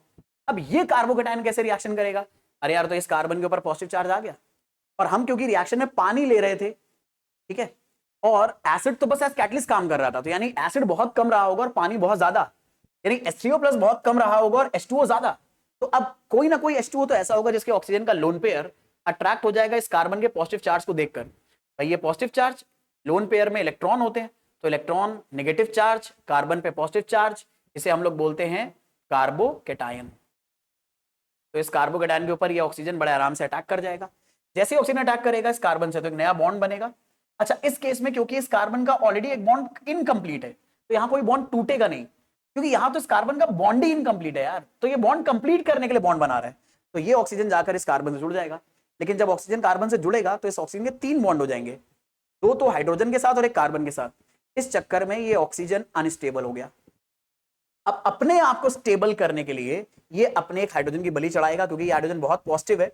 तो अब इस पॉजिटिव पर जो बहुत सारा पानी पड़ा उसका कोई पानी का पार्ट अटैक करेगा और H2O H के साथ अटैक करके H3O+ बना लेगा। तो नोटिस करना, हमने जो एसिड कैटलिस्ट लिया था वो यहां पर यूज हुआ और यहां पर वापस क्या हो गया, प्रोड्यूस हो गया। पर कैटलिस्ट को ऐसे ही करना चाहिए, अगर वो रिएक्शन में यूज हुआ है तो प्रोड्यूस भी हो जाना चाहिए ताकि इसका अमाउंट अनचेंज रहे, और यही H3O+ अब आगे फर्दर रिएक्शन करता रहेगा। तो अगर तुम H3O+ बहुत कम भी डालोगे तो भी ये रिएक्शन जल्दी जल्दी होती रहेगी, क्योंकि लगातार रिएक्शन इसे बनाती रहेगी। बाकी ये H अगर हट गया तो यहां पर बचेगा क्या, इस कार्बन के पास बस OH, इस कार्बन के पास OH आ गया तो ये अल्कोहल बन गया। तो ये 3 स्टेप होते हैं। पहला स्टेप, एल्कीन में H3O+ का हाइड्रोजन डबल बॉन्ड में से किसी एक कार्बन पर जुड़ जाएगा। सिमेट्रिकल है तो किसी भी कार्बन पे जोड़ दो, एसिमेट्रिकल है तो एक बार लेफ्ट पे जुड़ेगा और एक बार राइट वाले पे जुड़ेगा, और 2 अलग अलग कार्बोकेटायन बनेंगे। इनमें से जो ज्यादा स्टेबल कार्बोकेटायन होगा वो ज्यादा बनेगा और वही मेजर प्रोडक्ट डिसाइड करेगा। तो जो कार्बोकेटायन बना है वो वापस से अपने ऊपर वाटर को अटैक करवाएगा, क्योंकि इसके ऊपर पॉजिटिव चार्ज है, वाटर में ऑक्सीजन के पास लोन पेयर है। जैसे ही वाटर का ऑक्सीजन इसके ऊपर अटैक करेगा, यहां फिर से ऑक्सीजन के 3 बॉन्ड बन जाएंगे। ये ऑक्सोनियम आयन, इसे बोलते हैं ऑक्सोनियम आयन, ये अनस्टेबल है, अपने आप को स्टेबल करने के लिए अपने से H+ निकालेगा। ये H+ निकालने में कौन हेल्प करेगा, नया वाटर, नया वाटर इस H+ को निकालेगा तो H3O+ बन जाएगा। ये H3O+ किसी और एल्कीन के साथ रिएक्शन करने चला जाएगा। तो लगातार ये सीक्वेंस चलता जाएंगे चलते जाएंगे चलते जाएंगे और रिएक्शन आपकी कैरी फॉरवर्ड होती चली जाएगी, ये प्रोडक्ट बनते चला जाएगा। I hope you are getting this idea. अब इसमें एक बस मैं आपको ये एग्जांपल दिखाना चाहूंगा, ये एग्जांपल और पता चल जाए। भाई सिमेट्रिकल एल्कीन में तो हमें समझ में आ गया कैसे अटैक कराना है। सिमेट्रिकल एल्कीन में तुम H3O+ का हाइड्रोजन डबल बॉन्ड से जुड़े किसी भी कार्बन को दे दो, कोई फर्क नहीं पड़ेगा। बट अगर एसिमेट्रिकल आ गया तो क्या करें, वहां तो भाई मैंने कहा ना किसी भी एक को दे सकते हो, इसको भी दे सकते हो, इसको भी दे सकते हो। तो अगर किसी भी एक को दिया तो रिएक्शन कैसे प्रोसीड होगी, क्योंकि तब तो प्रोडक्ट अलग अलग बन सकते हैं।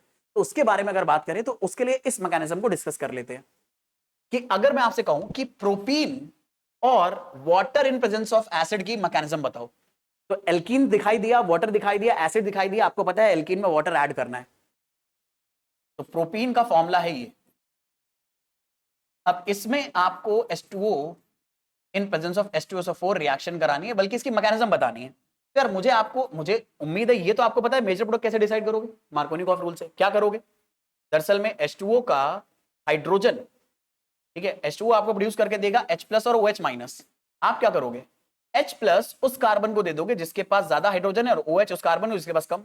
इसे OH दे दो, इसे H दे दो, प्रोडक्ट क्या बनेगा, CH3 CH OH, double bond की जगह पर सिंगल बॉन्ड और इधर CH3, ये मेजर प्रोडक्ट बनेगा। और माइनर क्या बनेगा, उल्टा, इसे OH और इसे H, CH3 CH2 CH2 OH, OH इधर H इधर, ये माइनर बनेगा। अब हमें ये बताना है इसकी मैकेनिज्म, ये हुआ कैसे। तो बस 2 मिनट देना मेरे को, फटाफट देखते हैं। तो आपको पता है एल्कीन सबसे पहले अटैक किससे करेगा, या एल्कीन सबसे पहले रिएक्शन किससे करेगा, H3O+ से। H3O+ कहां से आया, एसिड से हमें मिलेगा H+,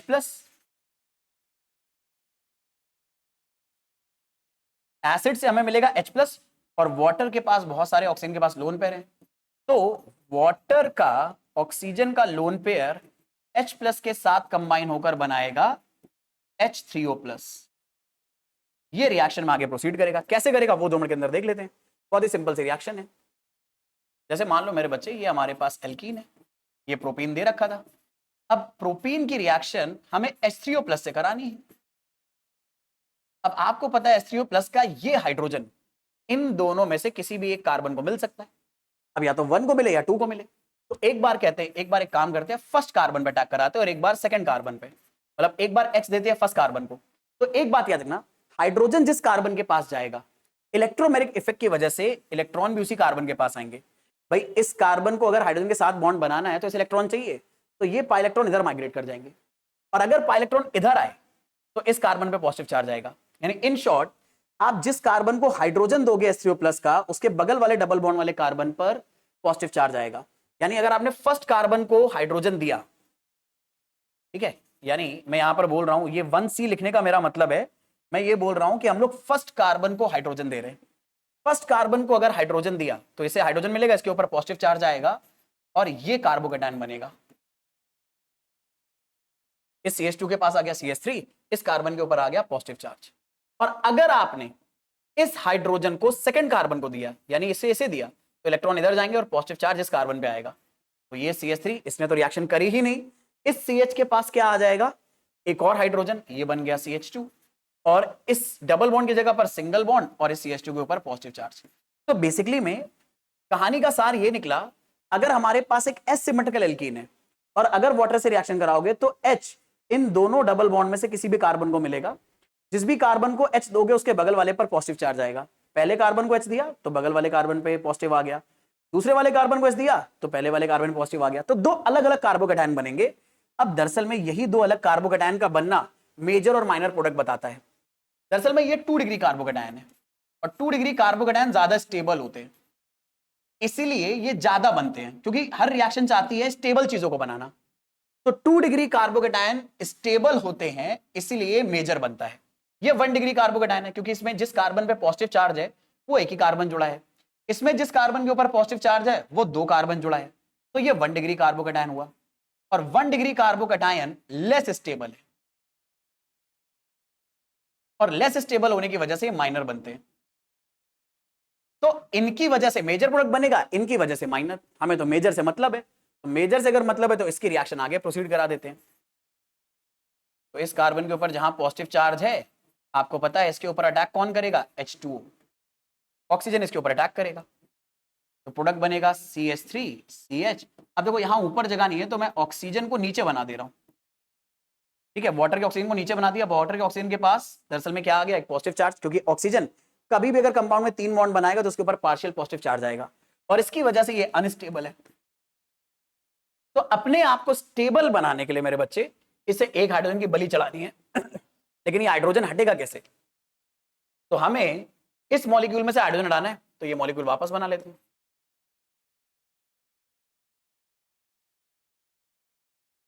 इसका हाइड्रोजन हटाने के लिए एक और वाटर, क्योंकि इस हाइड्रोजन पर बहुत पॉजिटिव चार्ज होगा, एक और वाटर इसके साथ अटैक करके ये बॉन्ड तोड़ देगा, तो प्रोडक्ट बनेगा CH3CHOH CH3, और साथ में क्या आ जाएगा? H2O के साथ H, H3O+। अब ये H3O+ किसी और प्रोपीन मॉलिक्यूल के साथ रिएक्शन करने लगेगा, फिर ये सारे स्टेप होंगे, फिर ये प्रोडक्ट बनेगा, फिर ये निकलेगा, और ये प्रोसेस लगातार चलता चला जाएगा और एल्कीन एल्कोहल में कन्वर्ट होगी। 1 डिग्री के लिए सेम प्रोसीजर करना, बस यहां पर 2 डिग्री वाले कार्बोकैटायन की जगह 1 डिग्री वाला रखना, पर क्योंकि ये कम बना है, माइनर प्रोडक्ट कम बनते हैं। मतलब अगर मान लो ये 100 यूनिट थी तो 80 ये बनेंगे और 20 ये बने और अगर 80 कार्बोकैटायन ये वाले बने तो एल्कोहल भी ज्यादा यही वाला बनेगा। इसीलिए मेजर या स्टेबल कार्बोकैटायन से हमेशा ज्यादा प्रोडक्ट बनते हैं, और इसी वजह से मार्कोनिकोव रूल से बनने वाला प्रोडक्ट दरअसल में हम मानते हैं मेजर प्रोडक्ट है, क्योंकि मार्कोनिकोव रूल से बनने वाला प्रोडक्ट ज्यादा स्टेबल कार्बोकैटायन से बनता है। पर वो केमिस्ट्री ही का टॉपिक क्या जो बिना एक्सेप्शन के आ जाए। कुछ ऐसी भी रिएक्शंस होती हैं जो मार्कोनिकोव रूल को फॉलो नहीं करती, और यही वाटर का एडिशन वाली रिएक्शन, जैसे कि एग्जांपल के तौर पे इस रिएक्शन में, मतलब जब हम इसके बारे में बात करेंगे रीअरेंजमेंट ऑफ कैटायन के बारे में, ये वाली रिएक्शन तो आप चाहो तो खुद से ट्राई करना, इसकी मैकेनिज्म लिखना ताकि आपको पता चल सके आप कर पा रहे हो या नहीं। लेकिन रीअरेंजमेंट ऑफ कैटायन ये एक ऐसी चीज है दरअसल में जो फॉलो नहीं करती है मार्कोनिकोव रूल को, और क्योंकि ये एनसीईआरटी में गिवन है, मतलब एनसीईआरटी में एक्चुअल में पूरा टॉपिक गिवन नहीं है, उन्होंने छोटे से क्वेश्चन में दे रखा है, ठीक है। मतलब वो भी क्वेश्चन का मतलब उन्होंने टॉपिक बताया, रिएक्शन लिखी, उसमें क्वेश्चन पूछ लिया कि ये रिएक्शन कैसे होती अगर ये कंपाउंड होता, और वो भी पता है 11th में, 12th में भी नहीं है, तो सोचो आपको पहले पढ़ना था। तो ये मैं आपको दोबारा बता दे रहा हूँ रीअरेंजमेंट ऑफ कैटायन, क्योंकि अगर उन्होंने पढ़ा दिया है तो आपसे जरूर पूछेंगे, ठीक है। तो रीअरेंजमेंट ऑफ कैटायन का आइडिया मैं नेक्स्ट क्लास में बताऊंगा, क्योंकि आज की क्लास में अगर इसको खींचा तो बहुत लंबी हो जाएगी क्लास, क्योंकि ऑलमोस्ट 1 मिनट हम लोग 1 घंटा ऑलमोस्ट पास कर चुके, 1 घंटा 3 मिनट। तो ये आइडिया थोड़ा सा अच्छा है, किसी को आज पढ़ेंगे तो बहुत दिक्कत हो जाएगी, लंबा टाइम हो जाएगा, आप भी बोर हो जाओगे, मैं भी बोर हो जाऊंगा पढ़ाते पढ़ाते। नेक्स्ट क्लास में कवर करेंगे। तो मुझे उम्मीद है आज की सारी बातें आपको पकड़ में आ गई हैं। पर देखो यार, आपने अभी जो 1 घंटा मेरे साथ इन्वेस्ट करा है, और मुझे उम्मीद है 1 घंटा नहीं इन्वेस्ट करा होगा, कुछ लोगों ने 1.5x पे देखा होगा, कुछ लोगों ने 1.75 पे, कुछ लोगों ने 2x पे।